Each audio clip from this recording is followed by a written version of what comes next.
Bonsoir, nous allons peut-être démarrer la rencontre. Les discussions pourront se poursuivre après les échanges. Donc, merci à vous d'être venus ce soir à la bibliothèque pour une rencontre organisée dans le cadre du festival Lettres du Monde. Donc, vous avez sans doute eu l'occasion d'en entendre parler puisque c'est la 3e fois que nous accueillons un auteur dans le cadre de ce festival. Donc cette année, ça sera une femme. On voulait accueillir une femme, Laura Mancini, autrice italienne, pour son roman Rien pour elle, qui est un premier roman. Donc on va discuter dans le détail. Le festival, donc on a eu un petit souci sur la réception des programmes. Donc le festival porte comme thème cette année le meilleur des mondes.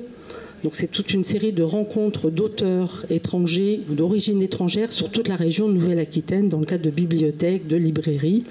Donc voilà, en général c'est un programme très très riche et très intéressant qui nous donne nous l'occasion en Lot-et-Garonne d'accueillir des auteurs étrangers et c'est pas toujours évident voilà, déjà d'organiser des rencontres d'auteurs.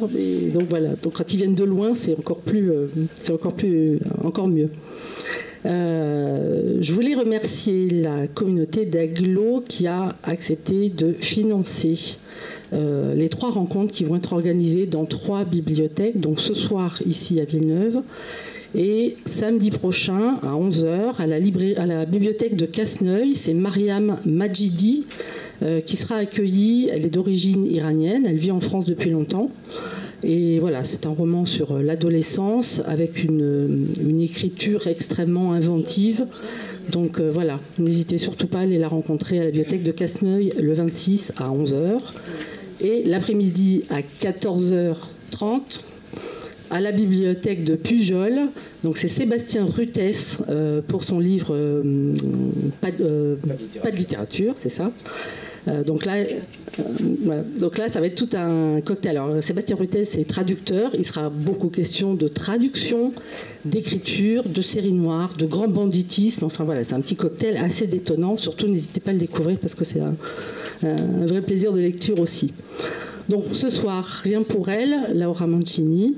Je vais laisser la parole donc à Marisa Corbin qui va modérer la rencontre. Et donc nous avons aussi Madame Christelle Sabatier qui se chargera de la traduction. Donc on sera sur peut-être des moments en décalage.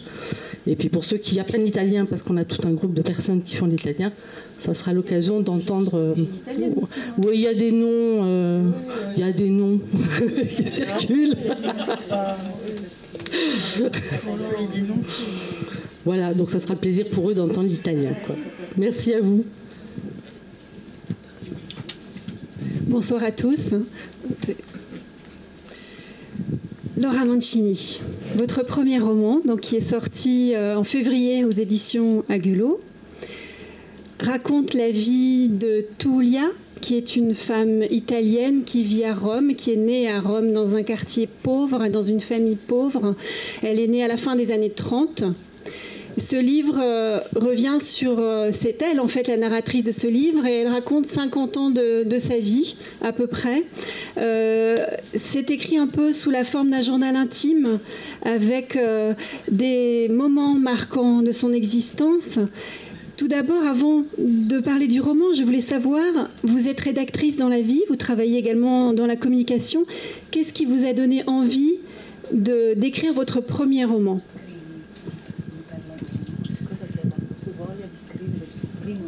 Sì. Allora, buonasera a tutte e a tutti, grazie al festival, grazie a Marisa, grazie a Christelle, grazie alla biblioteca che ospita questo meraviglioso evento e alla cittadina di Villeneuve-sur-Lot per accogliere noi scrittrici e scrittori, quindi è veramente un onore per me essere qui. La scrittura ha sempre fatto parte della mia vita personale e professionale, quindi c'è stata una scrittura più intima, se vogliamo, come quella che riguarda questo libro, che mi ha accompagnato fin dall'infanzia e che si è evoluta gradualmente in forme più consapevoli. fino alla progettazione di un romanzo, appunto di un lavoro esteso e strutturato. Però ecco, non saprei dire quando, come, perché ho iniziato a scrivere. È sempre stata un'attività che ha accompagnato i miei passi. E poi c'è la scrittura invece professionale che ho esercitato io per ora in diversi ambiti e che spero insomma di poter sperimentare in nuovi settori. Però ecco, sono due piani paralleli e continuativi.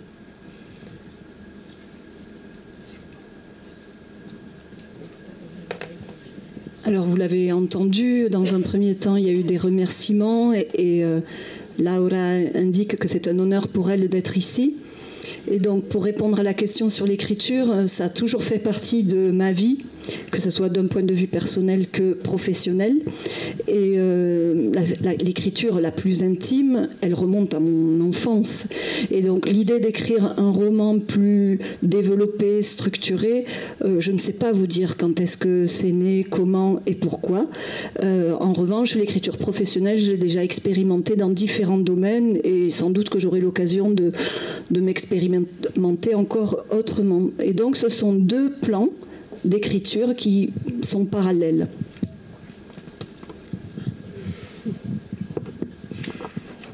Est-ce qu'il y a quand même une personne dans la vie réelle ou quelque chose qui vous a donné l'envie d'écrire sur cette Tullia? Comment est né ce personnage? Allora, il personaggio di Tullia è, diciamo, il progetto del libro è il progetto che riguarda il personaggio, quindi per me la scrittura, diciamo, la narrativa parte sempre dal profilo umano, psicologico, emotivo, esistenziale della persona di cui parlo. E questo diciamo, interesse nei confronti di Tullia è nato dal desiderio di raccontare una donna invisibile del Novecento, una tra le milioni di possibili esperienze, quindi per me era interessante restituire dignità narrativa a una vita altrimenti del tutto anonima. Era un po' questa la sfida creativa e diciamo l'intenzione narrativa con la quale mi sono avvicinata a lei. Pausa. Alors, chez moi, tout projet de narration, de récit naît et concerne un personnage. Et donc, ce qui m'intéresse, c'est donner vie à un profil humain, en fait, psychologique aussi. Et donc, le projet, ce qui m'intéressait dans ce personnage, est né du désir de raconter l'histoire d'une femme invisible. Et parmi tant d'autres possibilités de personnages invisibles. Et j'avais envie de donner une visibilité à ce personnage invisible. E poi l'altra cosa che per me era importante esplorare dal punto di vista narrativo era la relazione tra diciamo, l'umanità e un determinato paesaggio urbano, diciamo un paesaggio urbano che si è sedimentato nella mia sensibilità non solo perché sono nata e cresciuta a Roma, ma anche perché i modelli letterari, la mia formazione di lettrice, ancor prima che di scrittrice, è fortemente radicata nel paesaggio che, diciamo, questo libro percorre. Alors donc, ce qui m'intéressait aussi, c'était d'explorer, d'un point de vue narratif, la relation donc de l'humanité humaine déterminée par un paysage. Et alors un paysage urbain, c'est-à-dire la ville de Rome, dans laquelle se déroule le roman. Et ce n'est pas seulement lié au fait que je suis de Rome. Ce qui m'intéresse aussi, c'était d'explorer ce qui a parcouru ma formation de lectrice. Et ce qui m'a intéressé dans mes études de littérature, c'est les villes du 19e aussi. Et donc le roman est campé dans Rome, qui est, voilà, n'est pas qu'un arrière-plan narratif. Le livre commence et se termine dans le quartier de San Lorenzo, qui est un des quartiers de Rome qui est assez ancien, d'après ce que j'ai compris. Est-ce que vous pouvez nous parler de ce quartier dans lequel Tullia grandit donc tout au début du livre, elle a 6 ans et ce quartier est bombardé. Elle doit s'abriter avec sa famille dans un abri anti-aérien. Est-ce que vous pouvez nous parler de ce quartier et de la vie qu'il y avait à l'époque dans ce quartier ? Sì, sì. Allora, il quartiere di San Lorenzo è era all'epoca un quartiere popolare, un quartiere di lavoratrici e di lavoratori, popoloso, estremamente vivace. La ferita storica del bombardamento degli alleati del 1943 lo ha segnato in modo indelebile.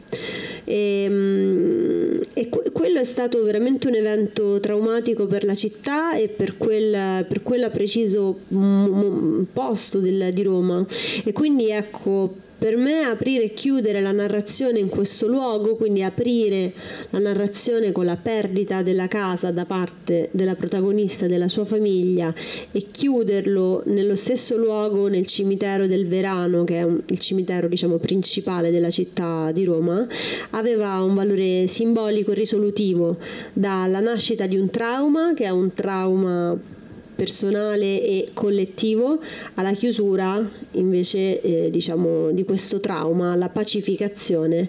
Quindi ha un ruolo anche simbolicamente molto importante nel romanzo. Alors, le quartier de San Lorenzo, Saint-Laurent, est un quartier populaire de Rome, où c'était un quartier très peuplé, vivant, avec de nombreux travailleurs et travailleuses à l'époque. Et c'est un quartier qui a été marqué par un bombardement qui a eu lieu en 1943 par les Alliés et qui l'a blessé de manière durable, définitive. Et donc, ça a été un événement dramatique pour la ville de Rome et aussi pour le quartier en question. Et donc, c'était intéressant pour moi de démarrer le récit à cet endroit-là parce que c'est comme un cercle, une boucle qui va se boucler. La protagoniste et sa famille perdent la maison suite à ce bombardement en 1943 et ça se termine dans ce même quartier, dans le cimetière du Verano, qui est le cimetière le plus important de Rome. Et j'accordais à cette boucle une valeur symbolique parce que en fait, ça commence sur un trauma personnel et collectif, et ça finit, ça se termine par la fin de ce trauma qui est comme au même endroit, en guise de réparation, de pacification. On le voit, cette fille donc est traumatisée, elle a 6 ans. Ce qui est très frappant, c'est qu'elle a une très grande richesse intérieure, même toute petite. Dans l'abri anti-aérien, elle ne se comporte pas comme les autres et elle comprend très tôt qu'elle va devoir se battre pour s'en sortir. D'où lui vient cette lucidité, cette capacité? On dirait que c'est un adulte dans un corps d'enfant. Déjà toute petite, elle comprend très vite les choses.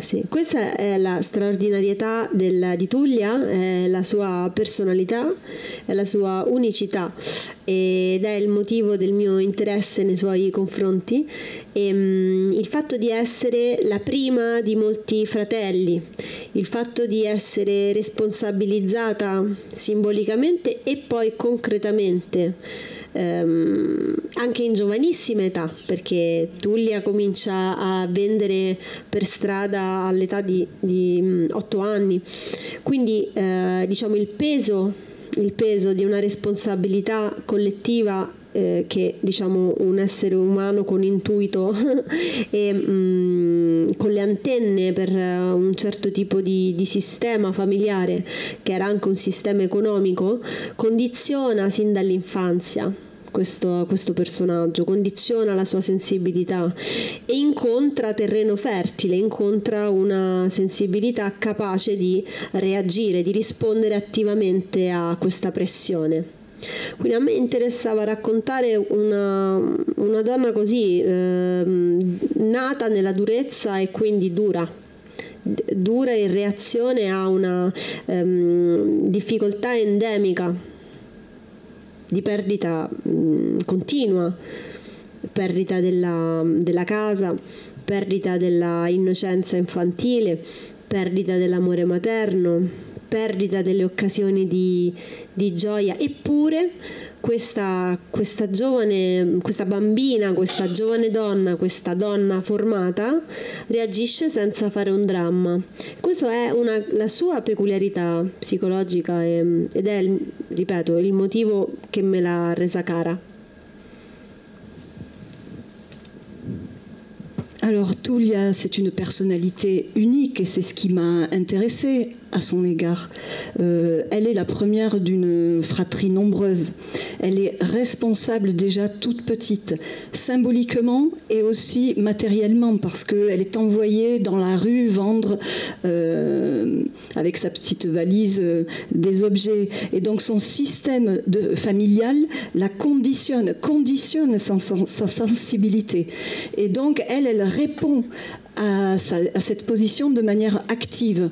Et donc elle affronte tout le temps des situations qui sont dures et elle s'endurcit par là même. Elle affronte des difficultés en permanence. La perte de la maison, son enfance qui est niée, l'absence d'amour maternel. Et cette petite fille qui va ensuite devenir une femme réagit tout le temps à ce qui lui arrive, mais sans en faire un drame. Et c'est ça qui m'a intéressée dans ce personnage. L'absence d'amour maternel, vous en parlez beaucoup. D'ailleurs, j'aimerais qu'on parle un petit moment, qu'on s'attarde sur le personnage de Rosa, qui est la mère de Tulia. Elle n'est jamais nommée maman par Tulia, qui raconte son histoire. Elle l'appelle la femme qui ne sourit jamais. C'est un personnage assez terrifiant. Est-ce que vous pouvez nous parler de cette mère? Qui est-elle et pourquoi est-elle si dure avec ses enfants? Sì, scusa. Allora, la figura di Rosa è una figura centrale in questa storia e nello sviluppo esistenziale del personaggio di Tulia. È una donna che ha dei problemi probabilmente che oggi chiameremmo psicologici, ma che all'epoca non erano analizzati con altrettanta attenzione e che la inducono a a porsi in una posizione di comando rispetto al sistema familiare e a non concedere tenerezze all'unica sua possibile erede, nel riconoscimento di una parità, di una potenzialità, di una capacità strategica e di controllo da parte della sua primogenita. Rosa individua subito una minaccia, no? Quindi una forza, ma anche qualcosa da dover tenere a bada, da dover controllare. Da questo riconoscimento di qualità nasce una durezza, nasce un peggioramento di questa durezza. Quindi individuo in questo il motivo di questa particolare severità. Però ecco, c'è anche una questione d'epoca. Noi guardiamo all'infanzia oggi con un'attenzione, una tenerezza, anche uno scrupolo pedagogico che ovviamente era lontano da quel contesto in quell'epoca e soprattutto in quell'ambiente sociale.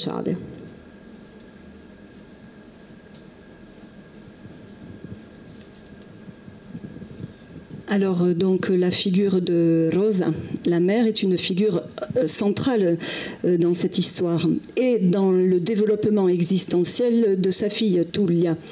Bon, Aujourd'hui, on pourrait dire que cette femme a des problèmes psychologiques, c'est évident, mais à l'époque, on n'identifiait pas du tout sa problématique en ces termes-là. Et donc, elle se pose dans cette famille, elle adopte une position de commande, d'ordre, d'autorité. Et elle n'accorde aucune tendresse à sa fille, sans doute parce qu'elle voit en elle un peu d'elle-même. Et donc, elle perçoit probablement, et c'est comme ça que j'explique sa dureté, une menace. Et donc, elle doit tenir sa fille à distance. Et cette menace qu'elle identifie chez sa fille, sans doute, fait empirer sa dureté, la rend encore plus dure. Et donc, c'est sans doute aussi encore une question d'époque et de classe. Aujourd'hui, l'enfance, on la regarde avec attention, on s'intéresse aux méthodes pédagogiques, on doit apporter de la tendresse à un enfant. Et dans ce milieu social et à cette époque-là, c'était pas du tout la question. Alors, je ne sais pas si on peut dire que la mère a au moins transmis quelque chose à sa fille, c'est la valeur du travail, ce qui a permis à Tulia de survivre. Elle va faire plein de petits boulots, elle va être blanchisseuse, elle va nettoyer les escaliers, elle va faire plein de petits boulots pour survivre. Et ce qui me fait penser que votre livre est aussi un hommage peut-être à tous ces petits métiers, tous ces gens qui travaillent. Vous parliez d'invisibles. Est-ce que vous pensez qu'il est important pour vous, comme écrivaine, actuellement, peut-être de reparler de ces gens-là, dont on parle peu, actuellement en 2022, parce que c'est un peuple, peut-être une population qu'on a tendance un peu à oublier. Est-ce que votre livre est aussi un hommage à ces personnes? Sì. Ma in un certo senso lo è, ma senza ambizioni, come dire, particolarmente etiche da parte mia, non sarei in grado di fare questo, però sicuramente mi affascina l'idea di portare l'attenzione su storie di marginalità, di povertà, perché sono molto distanti, no, dai modelli che anche implicitamente, dai quali siamo bombardati anche implicitamente, e quindi anche diciamo raccontare questo popolo minuto che ha fatto, nel nostro caso l'Italia, che nel caso di Tulia si parla di sottoproletariato urbano che ha lavorato e che ha consentito poi alla grande macchina dello Stato, del paese di evolvere, no? dopo il secondo conflitto mondiale, quindi di diciamo vivere il boom economico del paese.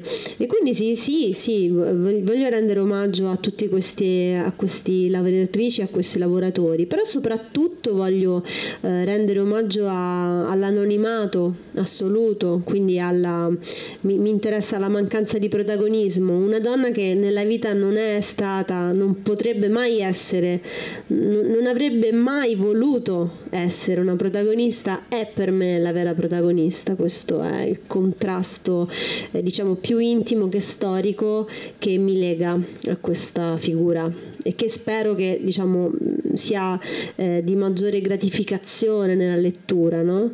Indagare nel profondo un essere umano totalmente anonimo. Quindi questo è il...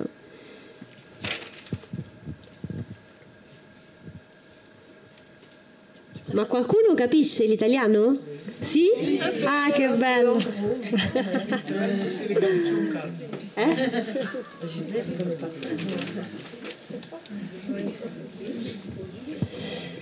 Donc, oui, alors pour revenir à la question, oui, dans un certain sens, j'ai voulu rendre hommage, mais je n'avais pas du tout d'ambition éthique quand j'ai écrit ce livre.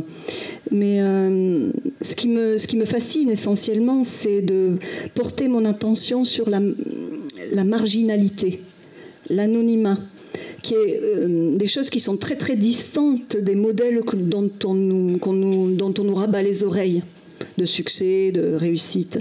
Et donc oui, il s'agit du sous-prolétariat urbain de Rome qui a permis au pays d'évoluer après la Seconde Guerre mondiale. Il s'agit du boom économique, les 30 glorieuses pour nous. Et donc, j'ai envie de rendre hommage à ces gens, à ces invisibles, ces travailleurs et ces travailleuses qui ont permis cette évolution. Et c'est surtout, je voulais rendre hommage à l'absence de protagonisme. C'est ce qui m'intéresse, le contraste le fait plus intime qu'historique. J'ai beaucoup de gratitude en fait pour ce personnage invisible et j'enquête en profondeur sur l'invisibilité. Però ecco, questo libro non vuole celebrare il mito del lavoro. Rosa, la madre, la figura della madre di Tullia, non è una lavoratrice, quindi è una che impone agli altri di faticare, ma lei rifiuta totalmente di farlo. Forse Tullia può diventare un modello di lavoratrice infaticabile, però è un modello fallimentare, è un modello che sua figlia non raccoglierà. Quindi il lavoro per il lavoro non è celebrato da questa narrazione. Il lavoro è per Tullia un mezzo per ottenere dignità, per ottenere la casa, per ottenere ciò di cui ha bisogno, però è anche un modo per giustificare la propria esistenza, no? E questo ha del patologico. E inoltre è diciamo un'occasione di socialità, anche questa fallimentare, perché Tullia nel suo percorso diventa operaia ma non aderisce a nessun tipo di relazione sul lavoro, non aderisce alle lotte sindacali, non riesce neanche a superare l'anaffettività che le deriva dal conflitto con la madre. Quindi ecco, è una descrizione ci sono tanti lavori, tanti ambienti lavorativi un po' bestiali, alcuni più, alcuni meno, man mano che la storia va avanti diciamo l'ambiente anche professionale si edulcora un po', però ecco quello del lavoro è comunque una prigione esistenziale per questa donna. La sua vita inizia e finisce nel lavoro e questo io personalmente non penso che sia bello. Scusa.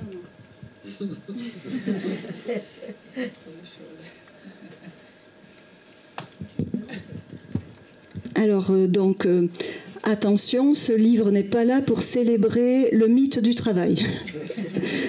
D'ailleurs, Rosa, la mère, n'a jamais travaillé. Elle ne travaille pas, elle envoie les autres travailler à sa place. Alors oui, certes, Tullia peut devenir un modèle de travailleuse infatigable, mais c'est un modèle qui échoue. Le travail pour le travail, bon, c'est pas très heureux, d'autant que ça lui donne quand même sa raison d'exister. Pour elle, le travail, c'est une façon d'obtenir une maison, les moyens de subsister. Ça justifie son existence, mais on pourrait dire que c'est presque pathologique. Parce que le travail, c'est aussi une façon de sociabiliser avec les autres. Et chez elle, ça va échouer également. Donc, elle adhère pas du tout aux luttes syndicales. Elle est très marginalisée dans son groupe de travail. Et en fait, l'absence d'affection, l'affection qu'elle n'a pas reçue de sa mère, en fait, elle se le trimballe partout.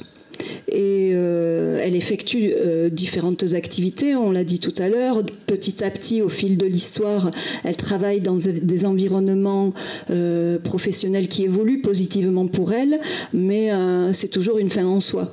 Et sa vie se définit autour du travail. Ça commence sa vie dans le travail, ça finit dans le travail. Et est-ce que c'est une vie, ça? Je trouve pas que ça soit enviable, voilà. Il y a dans votre livre beaucoup de personnages féminins qui sont très lumineux. Bon, Rosa, c'est pas le terme que j'emploierais pour la décrire, mais il y a un personnage que j'aime bien, je crois qu'elle s'appelle Giovannina.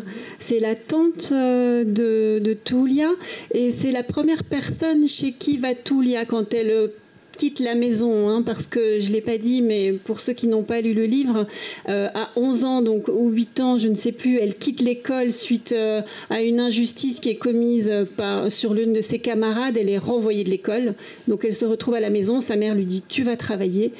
Et arrive un moment où elle ne peut plus vivre dans ce foyer familial et elle décide de partir. Et elle va se réfugier chez cette tante qui est une personnalité assez atypique pour l'époque. J'aimerais qu'on en parle un petit peu, si vous êtes d'accord. E la zia Giovannina è una costumista, è una donna esuberante, non convenzionale, che rappresenta un modello di femminilità molto distante da, come giustamente dicevi, diciamo rispetto ai modelli che vigevano all'epoca, proprio per questo non apprezzata dalla famiglia, ma proprio per questo felice lei stessa. Ed è, diciamo, l'incontro con lei ha il simbolo di occasione perduta per cogliere, per scegliere una via diversa, perché Tulia poi rinuncia a seguire questa zia, ad affiancarla, ad affidarsi a lei, a lasciarsi proteggere. Tulia va via per la sua strada, va via per la sua strada di fatiche, e lo fa con la consapevolezza di stare rinunciando a qualcosa. E quindi per me, dal punto di vista narrativo, era importante questo, insomma, rappresentare il fatto che poi ci siano delle piccole condanne nelle quali ci si finisce per trincerarsi, e Tulia ha le sue piccole gabbie, le sue gabbie che le impediscono a volte di essere felice in un modo inaspettato, no? E questo è il ruolo di questa zia, è una possibilità di felicità impossibile.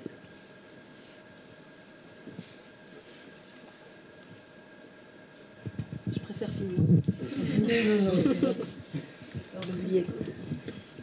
Alors oui, la zia Giovannina est une costumière et c'est une femme exubérante qui n'est pas du tout conventionnelle. Alors c'est un modèle totalement éloigné des modèles classiques de l'époque. Elle n'est pas du tout appréciée par sa famille, mais elle en est très heureuse en fait. Et pour Tulia, sa nièce, c'est une rencontre extraordinaire qui lui permettrait sans doute de mener une vie différente si elle suivait sa voie. Mais Tulia décide d'entreprendre sa propre vie, de suivre son propre chemin, mais avec quand même la conscience de perdre quelque chose, de renoncer à quelque chose. Et c'était important, en fait, de souligner que dans l'existence, il y a des petites cages dans lesquelles nous sommes tous pris. Et que la vie est faite de renoncements aussi.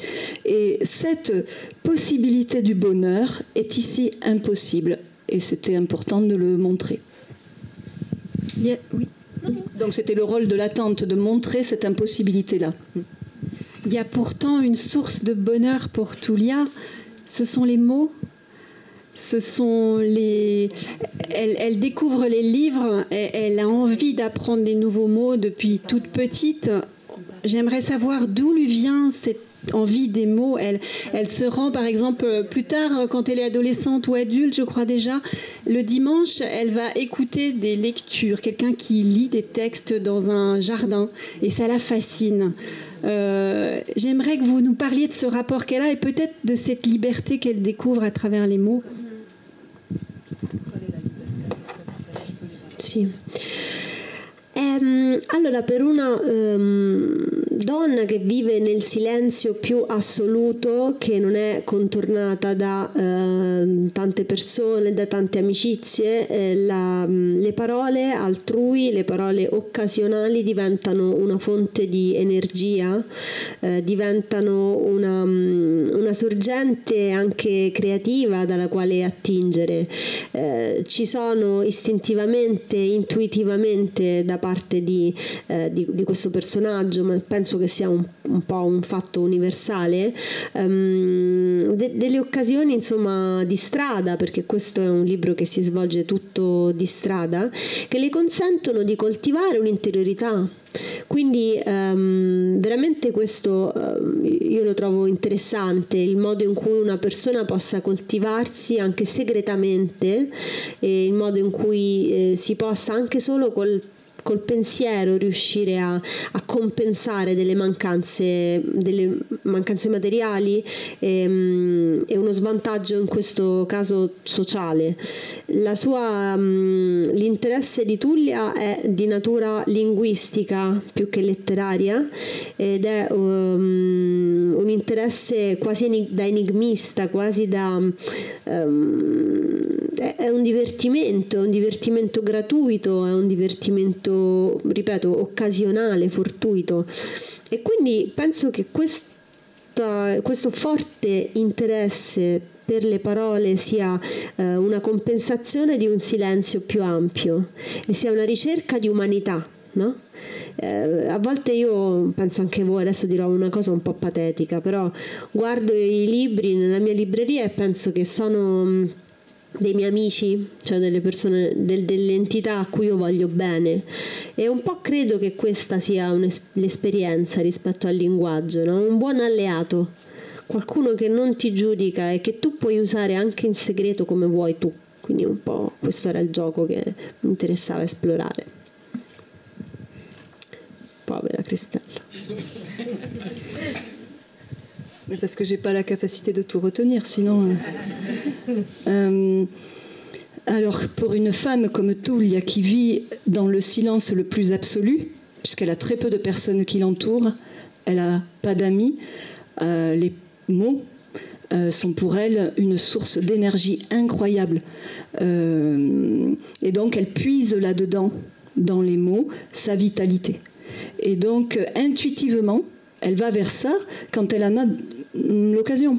Des occasions qui se présentent comme ça dans la rue, parce que tout le roman se déroule dans la rue.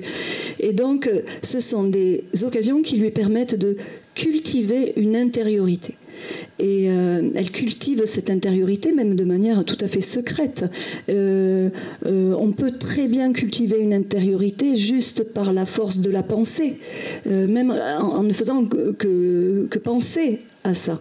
Et donc elle cherche à compenser par cette réflexion intérieure les manques matériels qu'elle a subis. Et l'intérêt qu'elle éprouve pour les mots, c'est un jeu. C'est un jeu occasionnel qui se présente à elle, et elle cherche à compenser par ce jeu un silence plus grand qu'elle. Elle est dans cet attrait pour les mots, dans une recherche d'humanité. Et mes livres, par exemple, je pense souvent que quand je les regarde chez moi, ce sont des entités que j'aime, à qui je veux du bien. C'est un bon allié, même en secret. Les livres sont un allié qui peuvent nous aider et ne nous jugent pas. La vitalité, Tullia la trouve également dans les rues de Rome. C'est un personnage également de votre roman, La ville de Rome. Et on dirait même qu'il y a un parallèle à faire entre Tullia et sa ville.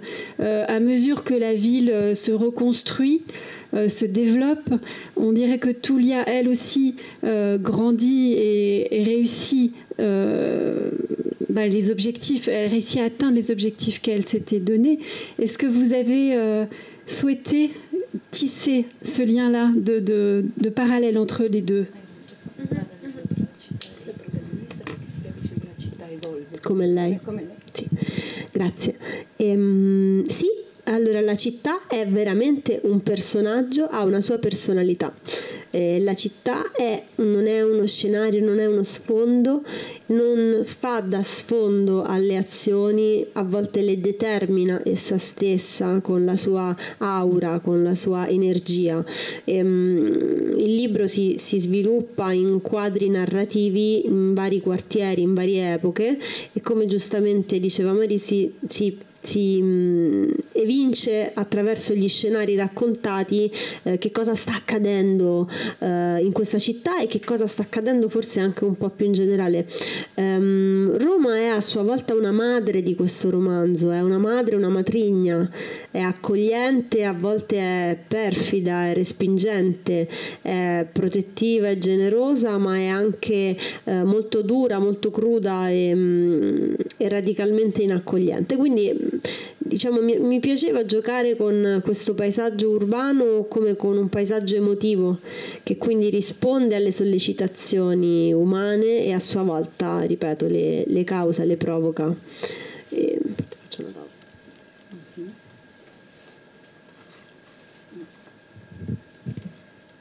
Alors oui, la ville de Rome est un personnage et ce n'est absolument pas qu'un décor en arrière-plan. Elle détermine les actions et elle impulse de l'énergie. Et c'est un cadre narratif parce qu'on découvre les différents quartiers à différentes époques. On voit ce qui se passe dans cette ville et même à un niveau plus grand. Mais Rome est à la fois une mère et aussi une marâtre. Il y a toute cette ambiguïté, elle est accueillante, mais elle est à la fois dure et perfide. Et donc c'est un paysage urbain émotif. Et c'était ça qui m'intéressait, de voir comment Rome pouvait répondre à des sollicitations, mais aussi les provoquer. E inoltre tutta l'oralità che c'è nel libro è profondamente radicata nel carattere romano, quindi nella specificità linguistica di Roma, perché nella versione italiana c'è, questo è un grande lavoro che hanno fatto Lise Chapuis e Florence Couriol, che hanno tradotto questo libro, sono riuscite a tradurre quello che io ho fatto. Io ho messo un po' di romanità nella versione italiana e che si alterna invece a una lingua letteraria standard e letteraria, e loro sono riuscite a fare questo senza ricorrere ovviamente a un dialetto francese, a una variante regionale francese. Sono riuscite a rendere questa presenza dell'oralità. Però è Roma che mi ha regalato quest'oralità, certe figure colorite che si sentono per strada, o un certo modo di relazionarsi che è ancora quello di oggi, che è rimasto, che noi abbiamo ereditato ancora, che è molto specifico, un certo tipo di umorismo, un po' aggressivo, un po' selvaggio. Questo anima molto lo scenario di questa storia.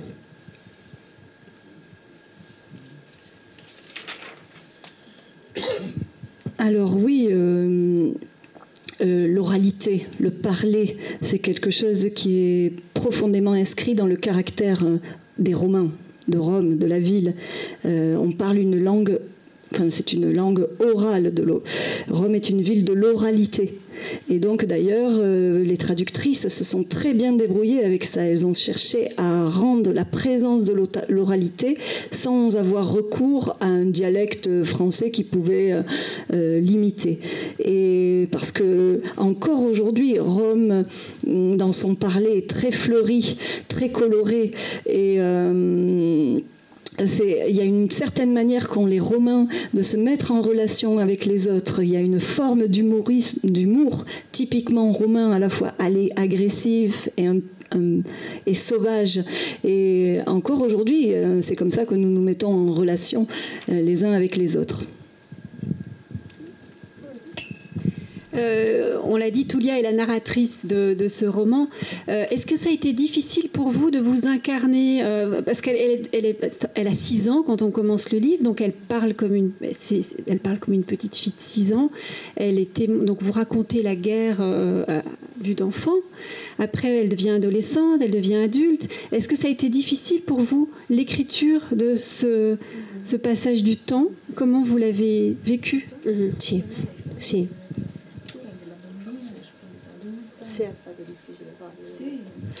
Allora, la prima stesura di questo romanzo era in terza persona L'ho scritto a lungo, è il mio romanzo d'esordio, quindi ci ho lavorato tantissimo tempo ed è stato per tantissimo tempo in terza persona. Poi all'improvviso ho avuto l'intuizione di trasformarlo tutto in prima ed è diventato molto più vero. Questo ha cambiato molto l'empatia, penso, nella lettura, e anche le possibilità espressive diciamo della stessa Tullia, dello stesso personaggio, della stessa voce narrativa, e non è stato difficile tanto estenderlo nel tempo, è stato molto più semplice però empatizzare profondamente con il testo per me mentre scrivevo, dal momento in cui questo era una prima persona. Quindi questa è stata la vera chiave per entrare dentro il personaggio e per renderle giustizia, spero. Parlare proprio con la sua voce, entrare nella sua mente, anche con degli espedienti narrativi non sempre realistici, perché è ovvio che certe scelte linguistiche sono un pochino più alte di quelle che una persona della sua formazione culturale, però questo è il bello della letteratura, della narrativa, si può fare un po' come ci pare, non è un documentario, quindi ci sono anche delle piccole libertà poetiche che ci si può prendere.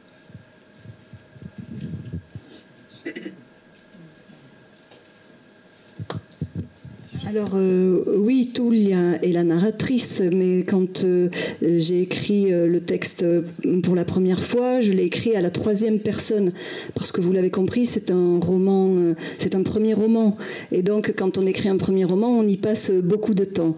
Et pendant très très longtemps, c'est resté à la troisième personne. Et puis tout à coup, j'ai eu l'intuition de le transformer, de le passer à la première personne, et je me suis rendu compte tout à coup que ça paraissait plus vrai, qu'il y avait une forme d'empathie possible à la lecture de cette première personne. Et ça a donné aussi la possibilité, une possibilité accrue d'exprimer plus de choses intérieures. Et donc, ça n'a pas été difficile d'aborder le déroulement de la langue dans le passage du temps, dans le temps, puisqu'en fait ce passage à la première personne a rendu les choses beaucoup plus faciles.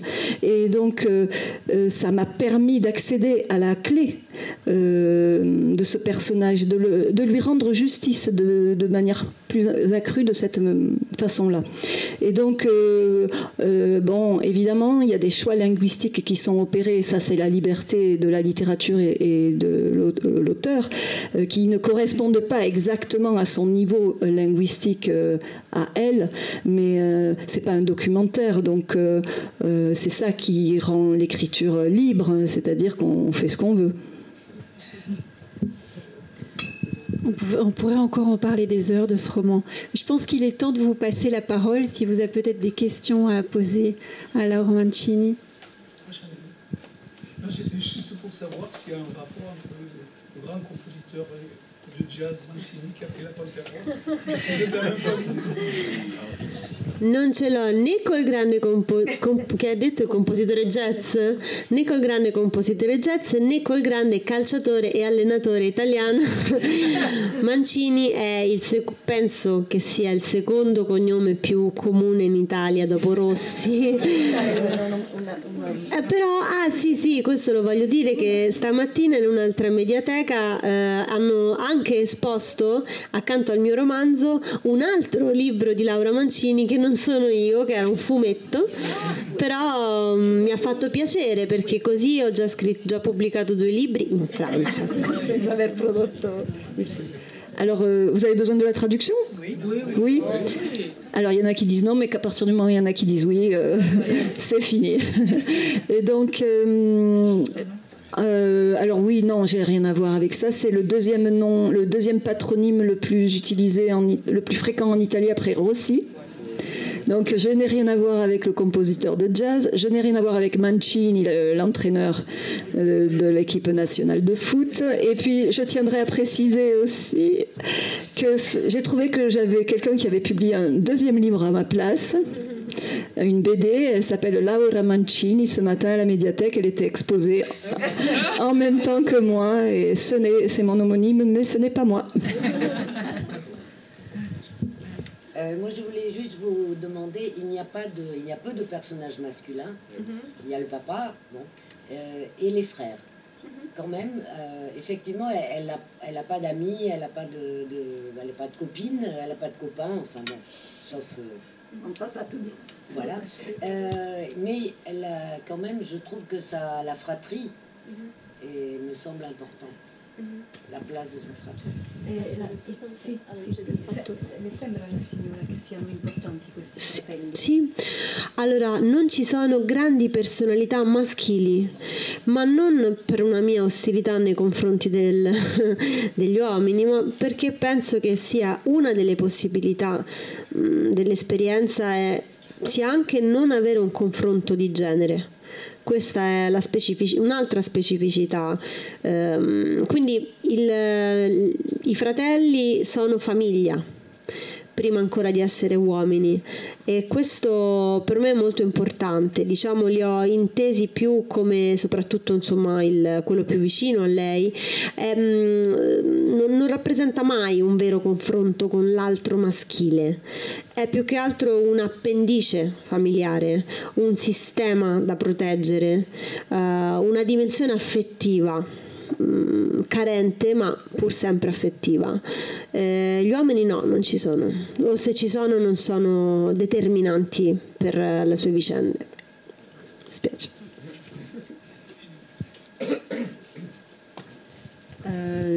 Oui, effectivement, il n'y a pas beaucoup de personnalités masculines dans ce texte. Alors, ça n'a rien. Je ne suis pas du tout hostile aux figures masculines, hein, mais c'est une des possibilités de l'existence que de ne pas avoir de questions de genre, de ne pas avoir de confrontation possible avec l'autre sexe. Et donc, ça, c'est une spécificité de ce roman, puisque ça arrive dans l'existence qu'il n'existe pas l'autre genre dans sa vie. Et en fait, les frères, oui, ils sont importants, mais ce sont des membres de la famille. Ils sont vus en tant que tels plus qu'en tant qu'hommes. Et donc, ils ne sont pas pour elle une manière de se rapporter aux hommes, puisque ce sont des appendices familiaux. Donc, le système familial, même s'il est boiteux, il est à protéger quand même. Il apporte même de manière incomplète de l'affection. J'allais poser exactement la même question. Je voulais juste dire quand même que, certes, la figure masculine, mais enfin, elle est enceinte, elle devient mère. Donc, on peut supposer qu'il y a eu une figure masculine qui est passée par là, oui.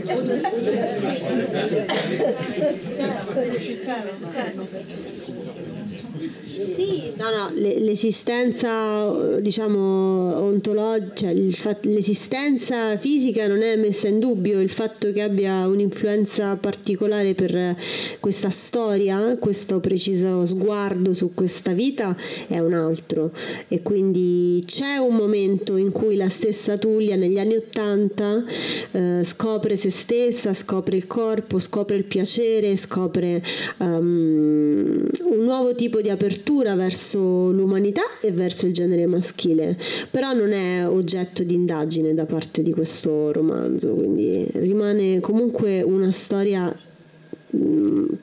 prevalentemente permeata di femminile.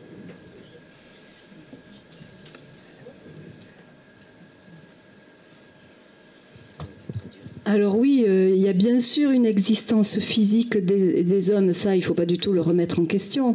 D'ailleurs, plus tard, Tullia se découvre elle-même, découvre son corps, le plaisir, un nouveau rapport envers le genre masculin et même envers l'humanité. Mais je n'enquête pas du tout là-dessus, sur le rapport aux hommes. Cette histoire est traversée par des figures féminines.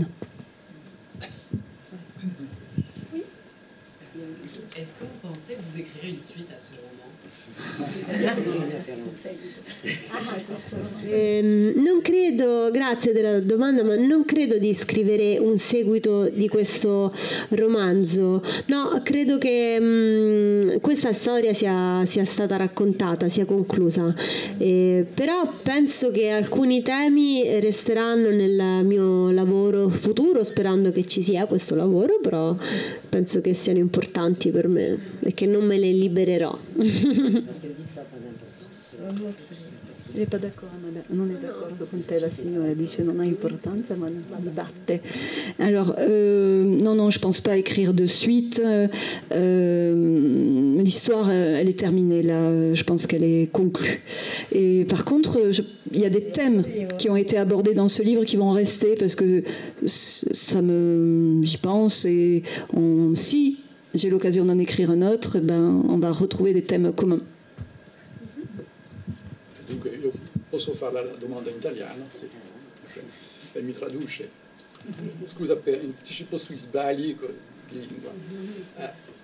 Voglio ritornare sulla cosa che questo romanzo è tutto femminile, perché Rosa, Marzia, Tullia, Roma, che è una donna, storia italiana, possiamo andare fino là, una storia senza maschi, comunque senza virilità. Okay. Questo è il primo punto. Secondo punto è quella donna è una donna molto forte, non fa mai cadere le braccia e va sempre avanti, no? Tutte le prove di vita le supera, va avanti, anche se sbaglia ogni tanto, come detto con la zia forse. Però dunque questi due punti mi fanno pensare che questo è impossibile. Un carattere così non esiste. Ogni essere umano a un momento ha delle debolezze, incontra l'amore, eccetera. Dunque mi sembra che questo libro vuole fare una tesi e voglio sapere qual è la tesi, la sua tesi. Est-ce que vous avez besoin de la traduction de la question? Parce qu'on n'entendait pas bien ici. Alors donc la question, mais peut-être que vous voulez la redire vous-même. Voilà. Tu peux traduire, Sylvain, tu peux traduire. Mais en revanche, il faudrait que vous parliez plus fort puisque... Voilà. Donc moi, ce qui m'a étonné dans ce livre, effectivement, c'est un livre tout féminin. Il n'est pas féministe, mais il est féminin. C'est-à-dire que tous les personnages sont féminins. La ville de Rome, l'histoire italienne, Tullia, Rosa la mère, Marzia la fille, la tante. Donc c'est une histoire sans hommes. Les hommes sont juste un décor dans le fond, une espèce de décor de théâtre. Ils n'ont pas d'importance. Ça, c'est un premier point. Deuxième point, ce personnage-là, il n'a jamais de faiblesse. Il est solide. Il passe toutes les épreuves de la vie. Il va en avant comme ça, sans jamais douter, sans jamais déprimer. Et donc c'est impossible, quoi. C'est impossible. Sans homme déjà c'est impossible. Et il vit sans aucun doute, sans aucune faiblesse, ça n'existe pas. Donc je me dis que ce livre-là, il veut développer une thèse. Et je voudrais savoir quelle est la thèse. Si vous prétendez qu'il n'existe pas. Oui. Allora, io non sono tanto d'accordo sul fatto che Tullia sia questo personaggio che non ha mai problemi, che va avanti, che no, continui fallimenti, continue cose che non funzionano. Il suo stesso modello, il suo più grande fallimento riguarda la maternità, perché lei applica un modello diametralmente opposto a quello che ha ricevuto, diciamo al modello della madre Rosa, pensando che questo basti a fare una buona madre, e questo non basta. Quindi sua figlia scappa di casa come è scappata lei per altri motivi. Questa è una grande debolezza per Tullia. E così come i lavori, il fatto di tradire le compagne in fabbrica non è mica un esercizio di successo da parte di Tullia, anzi è un motivo di isolamento, è un motivo di tristezza, di perdita. Quindi no, io penso che in questo libro ci siano tanti errori e tante debolezze, però ecco ci sia anche questo modo che può essere un modo per reagire ai propri problemi, no? Io lavoro, non mi fermo mai, cammino e questo prima o poi farà funzionare questa macchina. Quindi la tesi non esiste, cioè io non pensavo di voler dimostrare qualcosa, però volevo raccontare che cosa può fare chi lotta per la sopravvivenza, no? Quindi a Roma cioè nell'italiano romano si usa il termine veleno per dire voglia matta di riuscire, di fare qualcosa. Quindi questa è una storia di chi ha il veleno. Chi ha il veleno fa questo e sbaglia e non è felice, però ce la fa, e quindi tutto qui, non c'è una tesi di valore. Io non sono totalmente empatica con questo personaggio, mi dispiace quando tradisce le compagne, non vorrei che lo facesse, però lo fa, è umana. E quindi niente, no, forse se c'è una tesi è che non si può scappare dalla propria gabbia, quindi anzi direi che è proprio il contrario di una dimostrazione di forza, no? È il suo modo per reagire ai drammi che colpiscono la sua vita, e farseli. E per questo voglio dirvi che rien pour elle vuol dire non ha niente, però anche non è niente per lei. Quindi forse questa è la tesi. No, non ti scusate, non ce la faccio. Alors, vous avez compris qu'elle ne partage pas l'avis de monsieur, parce que on ne peut pas dire que Tulia soit un personnage sans problème et qu'elle avance comme ça en traversant l'existence. Elle a plein d'échecs. Par exemple, elle échoue souvent, par exemple dans la maternité. Elle essaie justement d'appliquer le modèle totalement opposé à celui que sa mère lui a infligé. Et bien qu'elle s'y colle, sa fille s'enfuit de la maison. Et ça, c'est une grande souffrance pour Tulia. Par exemple, elle traduit ses camarades, ses collègues, elle trahit ses collègues à l'usine. Et ça, c'est pas une preuve de réussite, hein, c'est pas un beau succès. Il y a beaucoup de tristesse là-dedans, il y a une perte. Elle commet beaucoup d'erreurs, elle a beaucoup de faiblesses, mais sa façon, elle, de réagir, c'est le travail. Elle marche, elle travaille, elle avance parce que c'est ça. Elle se protège comme ça. Mais il n'y a pas de thèse, hein. Je veux rien démontrer.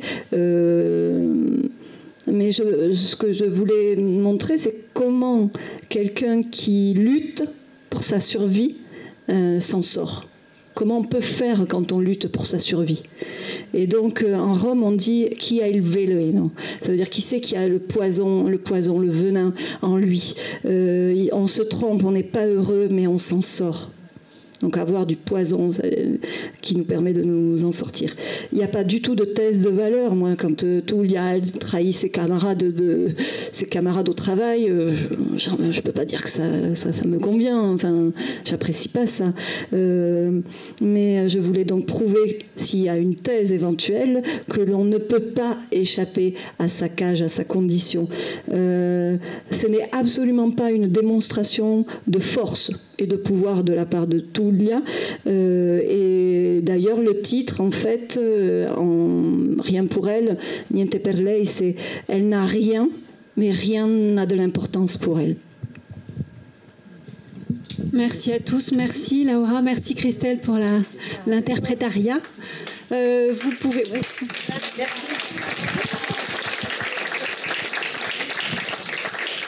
Si vous le souhaitez, Laura peut dédicacer son livre. Voilà, merci à tous. Ça peut être un beau